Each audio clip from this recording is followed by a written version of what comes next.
ဆိုင်မှာတော့စားရင်အနည်းဆုံး9000တသိန်းပေးရတဲ့မာလာထန်တပွဲကိုနွားနို့တပူးရှိုံနဲ့အိမ်မှာကိုယ်တိုင်ချက်စားလို့ရတယ်ဆိုတာသိပြီးကြပြီလားဒီဗီဒီယိုလေးမှာအလွယ်ကူဆုံးချက်ပြထားတာမို့အဆုံးထိကြည့်ရှုပေးကြပါအောင်ခင်ဗျာ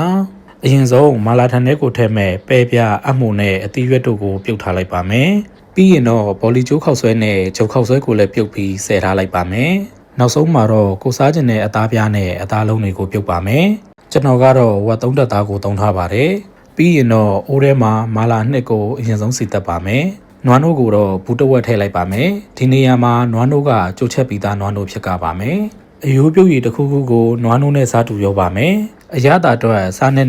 ငပြာရည်လေးပေါက်ပြီးစုပွက်သွားရင်တော့ရပါပြီ